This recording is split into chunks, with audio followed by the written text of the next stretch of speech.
Habari. I know I have not said that in a very long time, and someone commented on one of my photos on Instagram saying that they've missed hearing me say habari. So that habari is for you, and for the rest of you, I have missed making videos on this platform on YouTube, and I am back, as you can see, in a new environment, which I'm going to mention in a few. I think I forgot to vlog. Anyway, let's begin this video. Today is 24th December 2020, a week before the end of the year, and I thought I should make a video right before the end of 2020 because 2020 has been one hell of a year, and it's only fair if I, at least talked about it from my perspective. Yeah, and I think also part of me owes you guys an explanation as to why I have not made videos on this platform for 6 months now. I only did it for the better half of 2020, and then the rest I did not do anything. If you check in my uploads, the last video that I uploaded, the title of the video was my last video for now. And when I put for now, I did not really know when I was going to get back to YouTube, but I'm here. I think the reason why I made that decision when I was making that video at the time, it was because I was not feeling very creative when I was making the videos then. Mainly because, first of all, it was quarantine content, and I was struggling to get very creative, being in the same environment, making videos, and I did that for 5 weeks straight, for 35 days. I filmed every day for 35 days to make that series, and it got to a point where it was so draining because I had to work my normal work job. I had to find time to film every single day. Whether I'm in a good mood or in a bad mood, I had to find time to film. I had to find creative ways to make the videos work. It got to a point where I was like, no, it's too draining for me. So I stopped making those videos at the time. And then eventually I just got so comfortable with not making content. But I would still post on Instagram showing what I am doing, on stories and on my timeline, some of the photos of my experiences throughout the year. In any case, I'm here to talk about my year, 2020, and how 2020 has been for me. Anyway, so let's begin.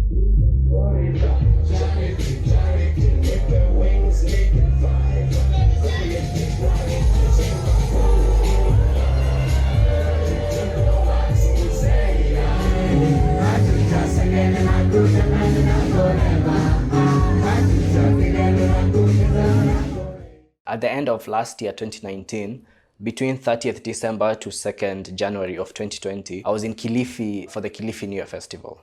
Now, I have a friend who works at the festival, and they had invited me to film for the festival. And I was lucky enough to be in a group of people, some that I knew, some that I did not know, and we were just in the festival perambulating and doing a lot of milk.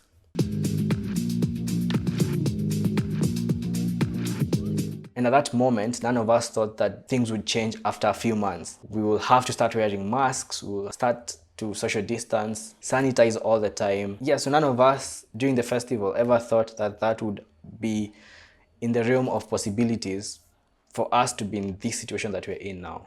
So anyway, after the festival in Kilifi, I went back to Mombasa, back to my place. I was still living and working in Mombasa before I left for Kilifi. When I went back to Mombasa, I quit my job and decided to move back to Nairobi. And when I did it, I did not know anything about COVID-19. I did not know that it was going to be a pandemic. I did not even know that it was a big thing because there are only reports that it was in China and it was affecting a small community, and that was it. I was not particularly concerned about the virus.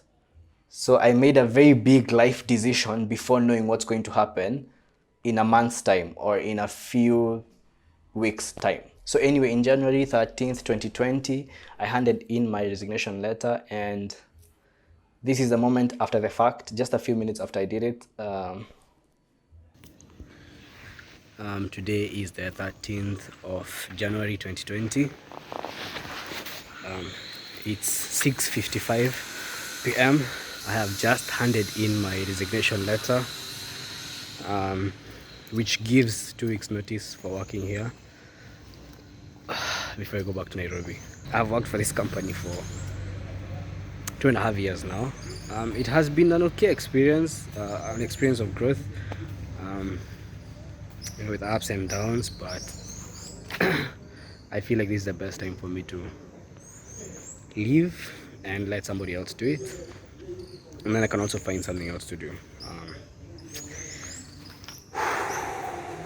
And 2 weeks after serving my notice, I finally moved back to Nairobi on 1st February 2020 from November 2nd, 2016. Now, before I talk about the events that have preceded my move back to Nairobi this year, the beginning of this year, I want to say that 2020 has been a really tough year for so many people. Some people have lost their lives, people have lost their livelihoods. Mental health illnesses have been on the rise. There have been massive corruption scandals that have been validated by the people who are supposed to protect us and are supposed to protect the Public Health Act. That has all happened in a span of less than 1 year. So anyway, back to my recap, I moved from Mombasa to Nairobi in January, the end of January, beginning of February, and then I stayed with my family from February to August. And in between that period that I was home, that's when in March they did the announcement that we had recorded the first case in Kenya. I documented part of that journey through that quarantine series. I even interviewed some of my friends. Hey. Hi.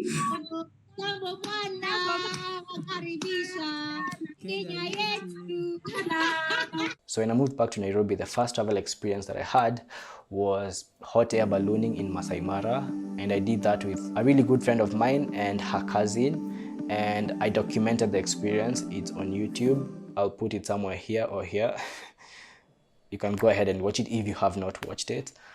And still during this time, we did not know of the virus as much. It was not recorded in Kenya at the time. It was not a pandemic at the time. It was just a virus in Asia or China and parts of Europe. So in the period between March of 2020 and December of 2020, apart from making the quarantine series of videos that I made on YouTube, I was able and fortunate enough to travel to different parts of the country during this health crisis while keeping safe and meeting all the health and safety guidelines that had been given by the World Health Organization and the Ministry of Health. Myself and some of the people in my team, we were able to travel around Kenya, document people's experiences during this time, and also create content behind the camera.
And then I moved out in August and got my place, which I'm in since September of 2020. So I'm living here, still in Nairobi, living here since September 2020, now in December.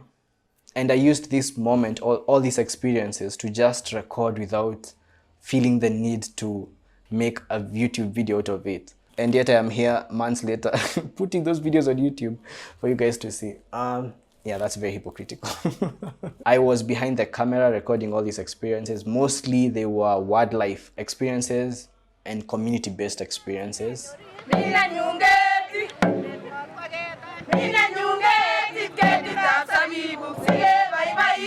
And I think one of the reasons also why I did not want to upload that content on YouTube at the time was because part of me felt guilty because a lot was going on and I was able to find a way to deal with it without dealing with it. It's like seeing a house burn and then you're just outside talking about the grass and talking about the fence and talking about an environment that looks good, but there's a house burning behind you. And I felt really guilty trying to pass on that kind of content during this time. And I think that's why I never really needed or wanted to to make videos on YouTube about those experiences. But when I was experiencing them, I learned a lot during that time. One, I grew a very big appreciation of wildlife because most of the content was revolving around wildlife. I was fortunate enough to be present when scientists were trying to harvest eggs from the last two female northern white rhinos in the world so they can combine them with the frozen sperms of the northern white rhino males that have already been extinct. And it's one of those moments where you realize these two animals are the only living northern white rhinos in the world, and if something happened to them now, that's it. So one would say it's a bit too late because there's no male to fertilize them, and also the female, the younger female, has a problem with her uterus, and the older female is old, so her eggs are not as good. Having lived in Mombasa for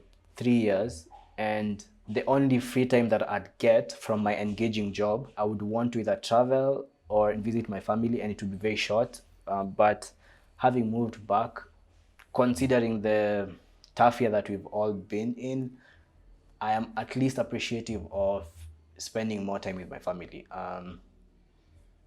Yeah.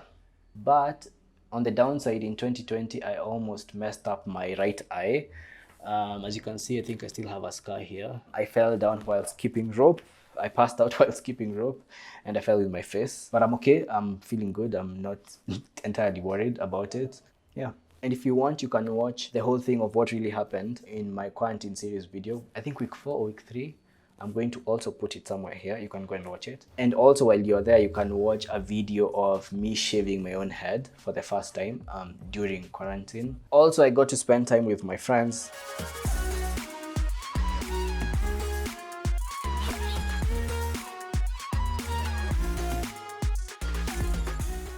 I was also able to build new relationships with new people and meet amazing people in the process.